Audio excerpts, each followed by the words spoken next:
For over 98% of human history, no one ever slept by themselves. Not once. Not for a single night. And the reason has nothing to do with comfort. It has to do with survival, and something far stranger hiding underneath it. Somewhere on the savannah, 60,000 years ago, a group of early humans lay down for the night in a tight, breathing circle, bodies pressed close. No walls, no locks, no light except the dying orange glow of a fire someone had to keep alive. And in that darkness, something was always listening back. We think of sleep as a private act, a withdrawal from the world. Close your eyes, disappear for 8 hours, and return in the morning as if nothing happened. But for nearly the entire span of our species, sleep was the most dangerous thing a human being could do.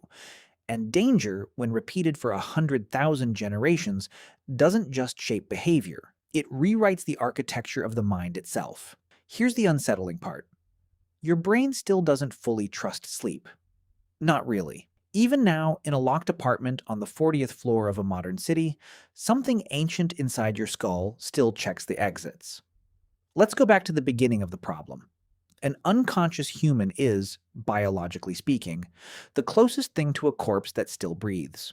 No awareness, no defense, no ability to run. For a predator moving through tall grass at 3 a.m., a sleeping human wasn't prey that fought back.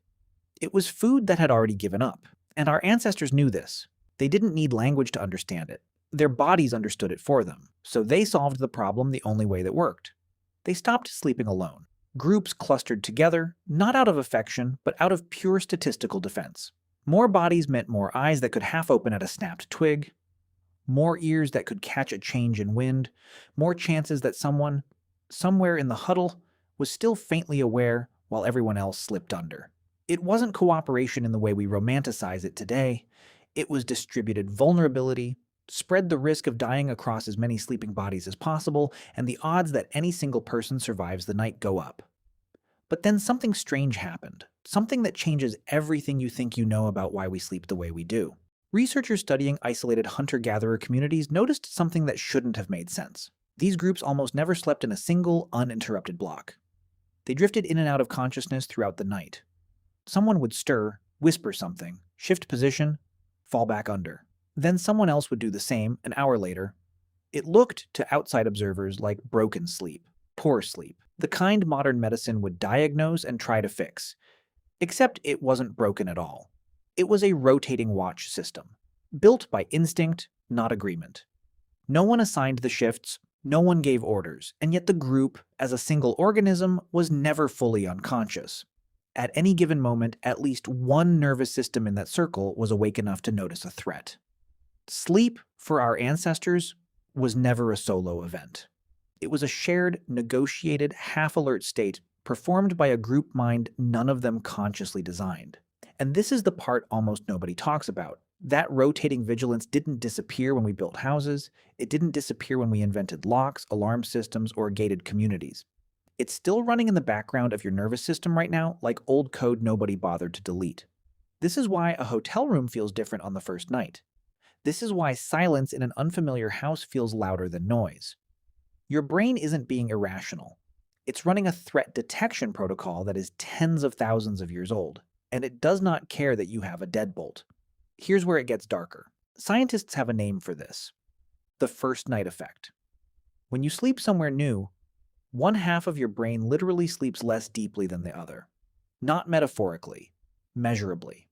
Brain scans show reduced deep sleep activity concentrated in a single hemisphere, almost like your mind assigns itself the night watch.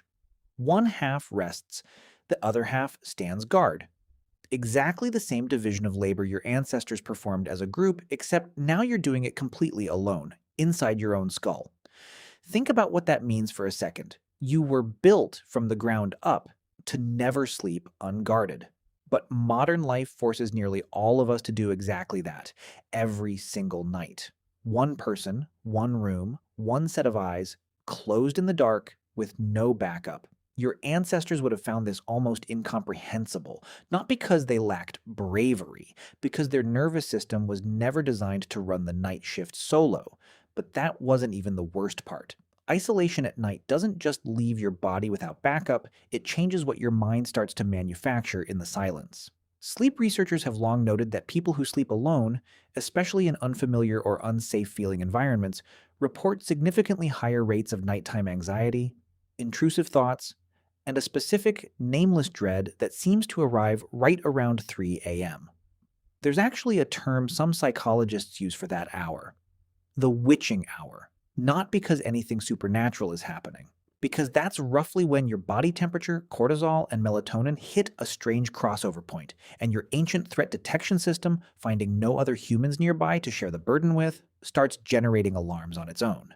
Manufacturing danger, because the group that used to hold half the watch simply isn't there anymore. You are not weak for feeling uneasy in the dark. You are ancient. And this is where the story stops being about ancient humans at all. Because the deeper implication isn't really about sleep, it's about what solitude does to a creature that was built for the group. Modern life has slowly, quietly separated us from the very thing our nervous systems still assume is present. We sleep alone, we eat alone, more than any generation before us. We scroll alone, in beds, in silence, surrounded by more people than have ever existed on Earth, and yet feeling more isolated than a hunter-gatherer ever did huddled by a dying fire with 6 other bodies breathing next to them. Loneliness in this light isn't just an emotion, it might be your nervous system detecting an ancient, unmet condition. Not sadness, a kind of alarm. A biological error message that says the circle is incomplete, the watch is unmanned, and no one else is listening for the sound in the grass.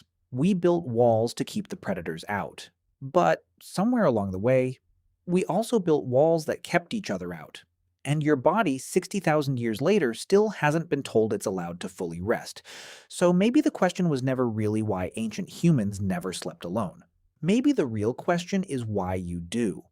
Every night, in a locked room, with half your ancient mind still quietly, faithfully, standing guard for a group that hasn't existed for 10,000 years. And somewhere in that dark, unmeasured hour before dawn, some part of you is still waiting for someone else to take the next watch.